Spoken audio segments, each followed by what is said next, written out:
Hello guys, मैं राजीव कुमार स्वामी और आपके लिए लेके आया हूँ एक लास्ट वीडियो जो आपके अर्धवार्षिक एग्ज़ाम के लिए होगा।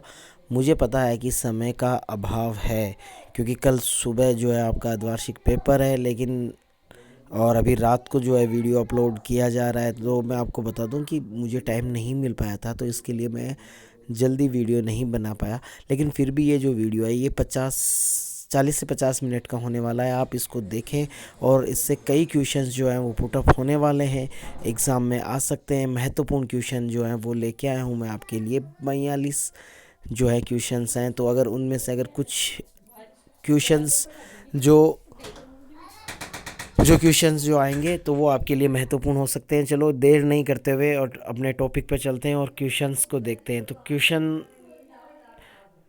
जो हैं वो आपके सामने हैं। इससे पहले आप मेरे चैनल को लाइक कर सकते हैं, सब्सक्राइब कर सकते हैं, और जो ऐसे ही और वीडियो का आप जो है लाभ भी उठा सकते हैं। इस ये जो है आपको टेलीग्राम के या जो है इंस्टाग्राम पर आपको इसकी पीडीएफ फाइल जो है वो मिल जाएगी। ठीक है, तो चलो स्टार्ट करते हैं। तो पहला क्वेश्चन जो है वो है, मानव भूगोल का जनक कौन है? तो मानव भूगोल का जनक है वो फ्रेडरिक रेडजेल है, और फ्रेडरिक रेडजेल जो हैं वो निश्चयवाद के जनक भी हैं। तो यहाँ पर दो क्वेश्चन आपके हो जाते हैं कि फ्रेडरिक रेडजेल जो हैं वो मानव भूगोल के जनक हैं, साथ ही साथ वो जो है निश्चयवाद के जनक भी हैं। दूसरा क्वेश्चन जो है वो ये है कि रेड जेल की पुस्तक का नाम क्या है? तो रेड जेल की जो ये पुस्तक है वो काफ़ी महत्वपूर्ण है, एग्ज़ाम में कई बार पूछी जा चुकी है। तो ये आपका है, इस बुक का नाम है वो है एंथ्रोपो जियोग्राफी। इसके अलावा नेक्स्ट क्वेश्चन आता है 3 नंबर, वो है आपका 1970 के दशक में कौन सी विचारधाराएं हैं आई थी? ठीक है, यहाँ पर थोड़ा सा मिसप्रिंट हो गया है, तो यह है, तो कौन सी विचारधाराएं थी 1970 के दशक में? तो 3 विचारधाराएं महत्वपूर्ण थी आपकी। एक थी आमूलवादी, दूसरी व्यवहारवादी, तथा तीसरी मानवतावादी विचारधारा जो थी ये इसके अंदर आपके थी। क्वेश्चन नंबर 4 आपका होगा, भूगोल में कौन सी विचारधारा कार्ल मार्क्स के सिद्धांतों पर आधारित है? तो ये बहुत ही महत्वपूर्ण क्वेश्चन है, ये एग्ज़ाम में पूछा जा सकता है कि कौन सी विचारधारा जो थी मान भूगोल के अंदर जो कार्ल मार्क्स के सिद्धांतों पर जो है आधारित थी। ठीक है, या जो है कार्ल मार्क्स के सिद्धांत उस पर काफ़ी ज़्यादा दिखते हैं। तो ये विचारधारा है आपकी आमूलवादी विचारधारा। तो आमूलवादी विचारधारा जो है वो इसमें महत्वपूर्ण है। तो आमूलवादी विचारधारा है वो कार्ल मार्क्स के सिद्धांतों पर आधारित है। नेक्स्ट क्वेश्चन जो है आपका वो ये है कि सैंपल के अनुसार मानव भूगोल की परिभाषा लिखें। तो मानव भूगोल की जो परिभाषा है वो सैंपल के अनुसार आपको देनी है। तो मानव भूगोल अस्थिर पृथ्वी और क्रियाशील मानव के बीच परिवर्तनशील संबंधों का अध्ययन करता है। ठीक है, तो ये आपकी सैंपल की परिभाषा है, ये भी मोस्ट है। सबसे ज़्यादा एग्जाम में जो पूछे जाने वाली परिभाषा है वो सैंपल की ही होती है। लेकिन मैं ये नहीं कहता कि इस एग्ज़ाम में भी यही पूछी जाएगी, लेकिन इसकी संभावना सबसे ज़्यादा है, सबसे ज़्यादा पूछे जाने वाली है। इसके बाद में रेड जेल की परिभाषा है जो है वो पूछी जाती है। विडाल डी लाप्लास की बहुत ही रेयर कंडीशन में पूछी जाती है। ठीक है, अभी मैं जहाँ तक मुझे ज्ञात है वहाँ तक अभी तक जो है किसी भी एग्ज़ाम में, चाहे वो वार्षिक हो चाहे अर्धवार्षिक, विडाल डी लाप्लास की परिभाषा नहीं पूछी गई है। तो इसका मतलब ये नहीं है कि आपको विडाल डी लाप्लास की परिभाषा को याद ही नहीं करना है।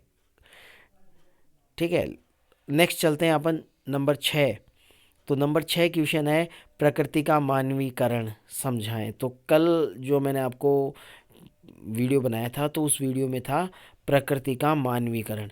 ठीक है, और इस सॉरी वो आपका था मानव का प्राकृतिकरण, और इसमें जो क्वेश्चन आपका जाता है वो ये है कि प्रकृति का मानवीकरण। तो वैसे तो ये दोनों एक दूसरे के विपरीत हैं। जो कल जो आंसर है उसका आप अपोजिट भी दे सकते हो, या फिर आप इसमें ये भी कर सकते हो कि प्रकृति का मानवीकरण आज का उन्नत तकनीकी तथा ज्ञान के सहारे मनुष्य ने प्रकृति की उन जगहों को आवास योग्य बनाया है जहाँ कठोर जलवायु तथा मानव बसाव के प्रतिकूल अवस्थाएं पाई जाती थी।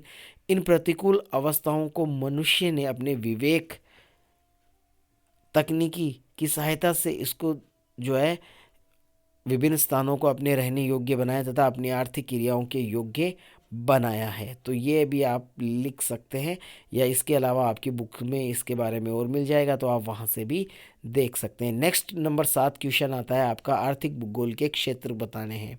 तो आर्थिक भूगोल के क्षेत्रों की बात करें तो आर्थिक भूगोल के जो क्षेत्र हैं वो संसाधन भूगोल, कृषि भूगोल, औद्योगिक भूगोल, पर्यटन भूगोल, विपणन भूगोल, अंतर्राष्ट्रीय भूगोल, अंतर्राष्ट्रीय व्यापार का भूगोल, तो ये सारी की सारी आपकी आर्थिक भूगोल की क्या है, शाखाएं हैं। इसमें आप देख सकते हैं जो है वो आपके सामने लिखा हुआ है। नेक्स्ट क्वेश्चन अपना आ जाता है नंबर 8 का, कि जनसंख्या वृद्धि किसे कहते हैं। तो ये जो क्वेश्चन है ये कल भी था, आज भी है। तो यह क्या है, किसी निश्चित भौगोलिक क्षेत्र पर दो समय अंतरालों के बीच जनसंख्या में होने वाले परिवर्तन को ही जनसंख्या वृद्धि कहते हैं, या जनसंख्या वृद्धि कहलाती है। और याद रखना है, जनसंख्या वृद्धि हमेशा प्रतिशत में व्यक्त की जाती है। तो यहाँ पर दो क्वेश्चन हो गए हैं आपके।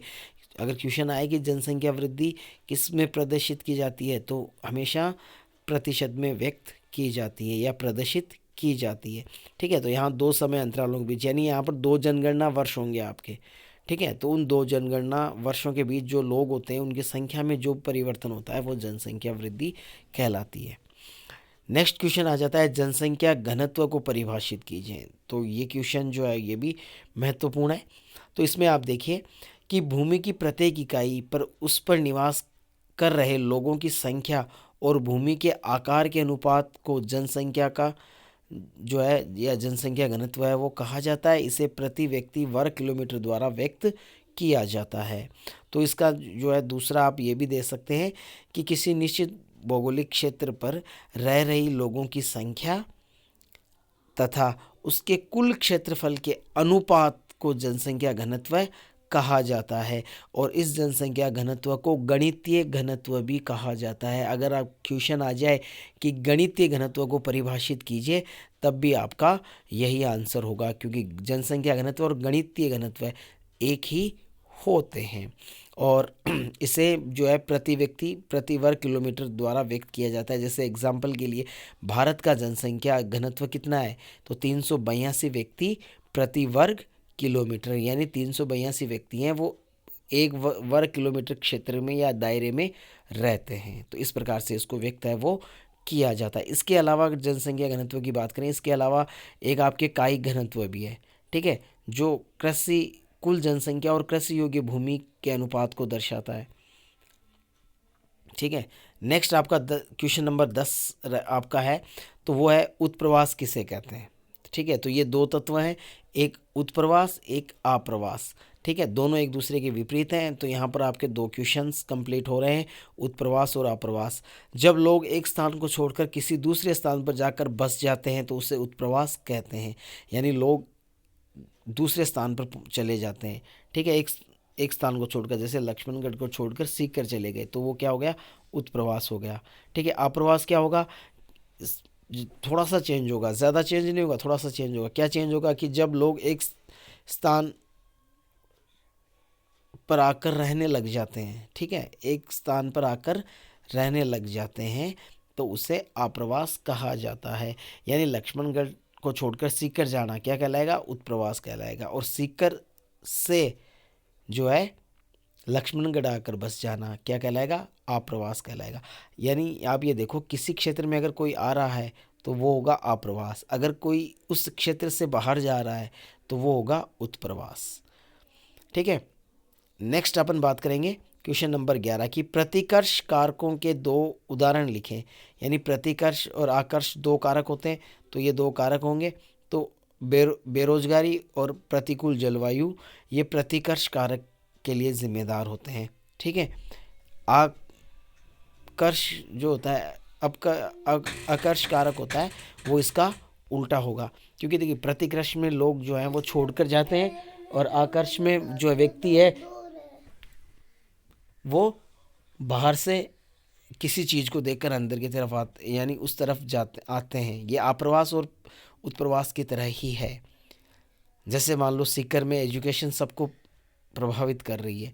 ठीक है, तो वो आकर्षण हो गया ना। ठीक है, और प्रतिकर्ष क्या होगा कि जैसे दूसरे ज़िलों में ये जो चीज़ें हैं वो सही नहीं है, वो गलत हैं, तो वो उसका प्रतिकर्ष हो जाएगा। नेक्स्ट, अशोधित जन्म दर यानी CBR को ज्ञात करने का सूत्र लिखें। तो यहाँ पर ये दो हैं, एक अशोधित जन्म दर है, दूसरा अशोधित मृत्यु दर है। ठीक है, तो यहाँ भी दो क्वेश्चन हो रहे हैं। तो जन्म दर के लिए जो सूत्र होगा वो क्या होगा, अशोधित जन्म दर यानी CBR बराबर किसी वर्ष विशेष में मृतकों की संख्या बटा किसी क्षेत्र विशेष में वर्ष के मध्य की जनसंख्या गुणा 1000। ये यहाँ पर थोड़ा सा देखो मिसप्रिंट हो गया है, आपको ध्यान रखना है कि ये जो मृतकों की संख्या है ना, यहाँ पर जो ये मृतकों की संख्या है, इस मृतकों की संख्या के स्थान पर क्या आएगा, जन्म। ठीक है, जन्म आएगा। किसी वर्ष विशेष में जन्मे बच्चों की संख्या। ठीक है, अगर जन्म दर दे रखा है तो यहाँ पर जन्म आ जाएगा, अगर मृत्यु दर का पूछा है तो यहाँ पर मृतकों की संख्या आ जाएगी, है ना। किसी वर्ष विशेष में जीवित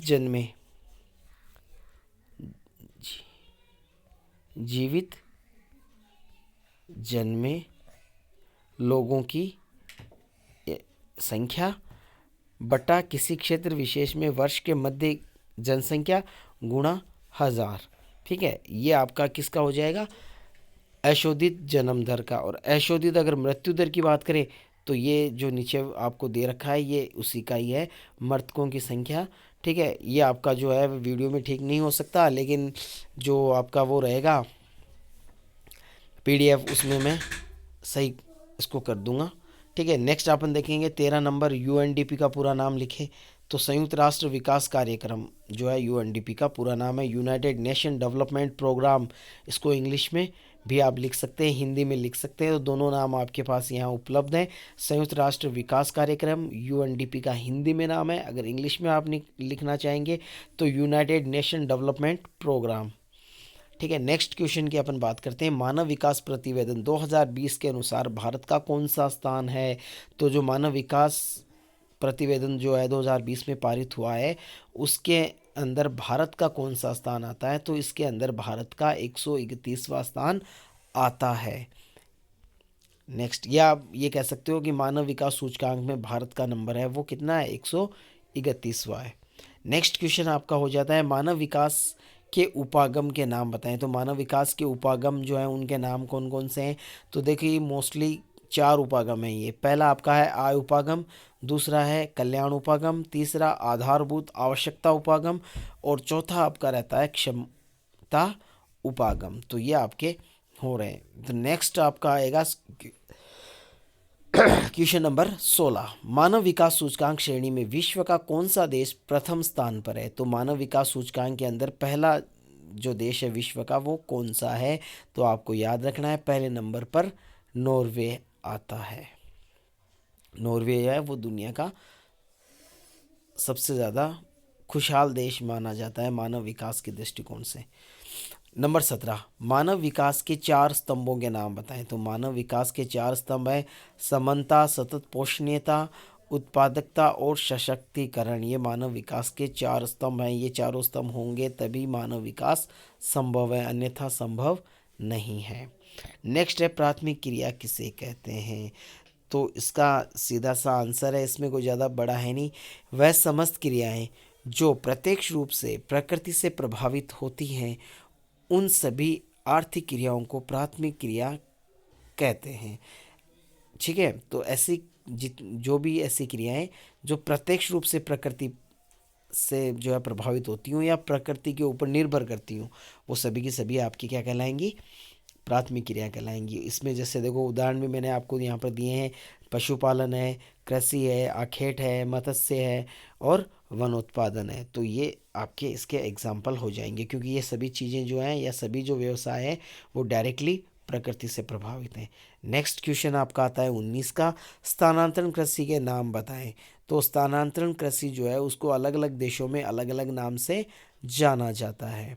तो वो अलग अलग नाम से कौन कौन से नाम है। तो सबसे पहले अपन बात करेंगे झूमिंग कृषि। झूमिंग कृषि पूर्वी भारत में इसको कहा जाता है, यानी स्थानांतरण कृषि को झूमिंग कृषि कहाँ कहा जाता है, पूर्वी भारत में कहा जाता है, या भारत भी आप कर सकते हो।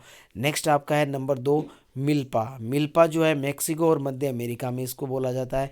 तीसरा आपका आता है लद्दाख, तो लद्दाख जो है वो इंडोनेशिया में बोला जाता है। नेक्स्ट आपका क्वेश्चन आपका आ जाता है, महान झील औद्योगिक प्रदेश किस देश में स्थित है? तो महान झील औद्योगिक प्रदेश है वो आपका संयुक्त राज्य अमेरिका है, वहाँ जो है।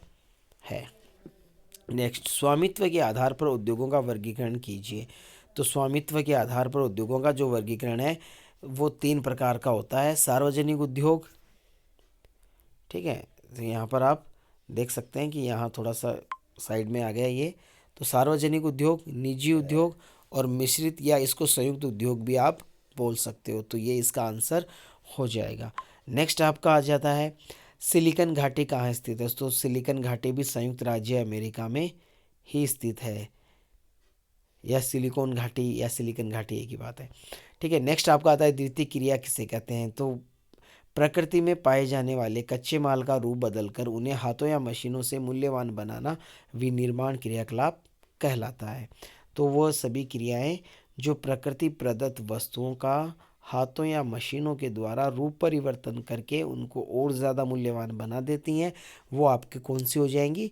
द्वितीय क्रियाकलाप हो जाएगा। जैसे फर्नीचर उद्योग, ठीक है, लोहा इस्पात उद्योग, ठीक है। तो यहाँ पर उद्योग जितने भी हैं वो सब इसके उदाहरण होंगे, तो आप कोई भी उदाहरण यहाँ पर दे सकते हो। नेक्स्ट आपका आता है, फुटकर व्यापार किसे कहते हैं? तो फुटकर व्यापार वे व्यापारिक क्रियाकलाप जो उपभोक्ताओं को वस्तु के प्रत्यक्ष विक्रेता से संबंधित होते हैं, फुटकर व्यापार कहलाता है।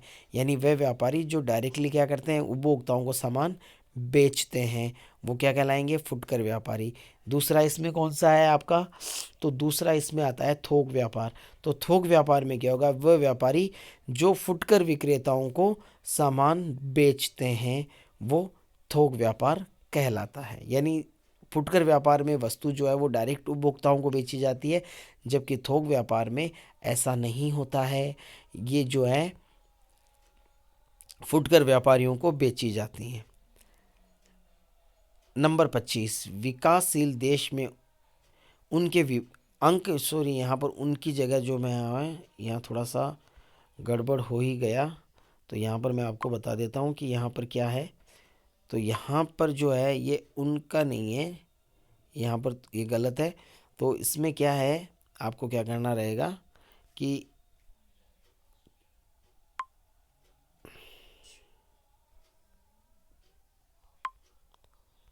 ये उनके स्थान पर जो शब्द है यहाँ पर आपका आएगा अंक, अंक ये आएगा, अंक ये। तो यहाँ पर क्या हो गया, उनके स्थान पर क्या हो गया आपके अंकीय हो जाएगा। तो विकासशील देशों में अंकीय, ठीक है, मैं यहाँ लिख दे रहा हूँ अंकीय। अंकीय विभाजन को कम करने हेतु सुझाव दीजिए। तो इसमें क्या है, महानगरों के समीप जो ग्रामीण क्षेत्र होते हैं उनमें जो सूचकांक और जो प्रौद्योगिकी है उसकी पहुंच को बढ़ा दिया जाए, तो जो है विकासशील देशों में जो अंकीय विभाजन है, वो अंकीय विभाजन जो है वो क्या हो सकता है, आगे बढ़ सकता है। नेक्स्ट आपका आता है नंबर 26, यूरो टनल किससे किसको जोड़ता है? तो यूरो टनल जो है वो लंदन को पेरिस से जोड़ता है, ठीक है। उसके बाद में क्वेश्चन नंबर 27, विश्व का सबसे लंबा रेल मार्ग कौन सा है? तो ये आप सभी को पता होगा, ठीक है। नहीं भी पता है तो आंसर यहाँ लिखा हुआ है, ट्रांस साइबेरियन रेल मार्ग है, वो वर्तमान विश्व का सबसे लंबा रेल मार्ग है। नेक्स्ट नेक्स्ट आपका आता है, स्वेज नहर का निर्माण कब हुआ? तो स्वेज नहर का निर्माण 1869 में मिस्र में हुआ था, ठीक है, मिस्र में है। क्योंकि देखो आपको पता है कि स्वेज नहर है वो किसको किससे जोड़ती है, लाल सागर को भूमध्य सागर से जोड़ती है, ठीक है, जो मिस्र की ज़मीन पर ये है। तो ये आप मिस्र में इसको कर सकते हो। नेक्स्ट आपका आता है, यहाँ पर भी थोड़ा सा गड़बड़ हो रही है, ये थोड़ा सा लिखने में भाई दिक्कत हो जाती है, सॉफ्टवेयर की वजह से ऐसा हो जाता है, तो वो आप ज़्यादा ध्यान ना दें। यहाँ पर क्या है, पार है, यहाँ पर जो शब्द है वो क्या है, पार, पार कैनेडियन, ठीक है। तो यहाँ पर क्या है,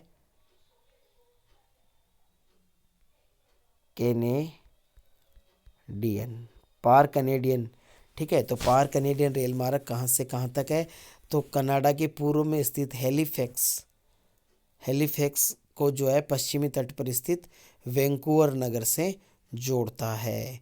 तो हेलिफैक्स को किससे जोड़ता है? वैंकूवर से जोड़ता है। नेक्स्ट क्वेश्चन आपका है बिग इंच क्या है? तो बिग इंच क्या है?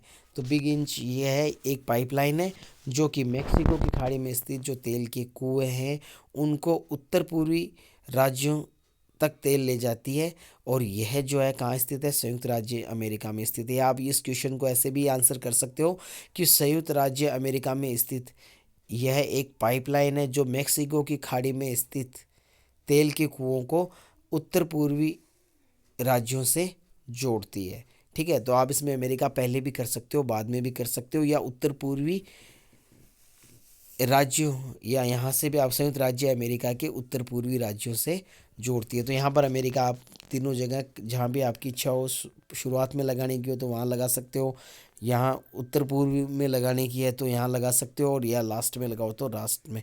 ठीक है, यहाँ पर बार बार ये सॉफ्टवेयर जो है उसकी कमी यहाँ पर चल रही है, मैं आपका वहाँ ठीक कर दूंगा। तो यहाँ पर है राइन, पीडीएफ में आपको अच्छे से मिल जाएगा। राइन नदी जलमार्ग कहाँ स्थित है? तो ये जर्मनी में स्थित है। ठीक है, तो ये आपको याद रखना है। ठीक है, और रूर क्षेत्र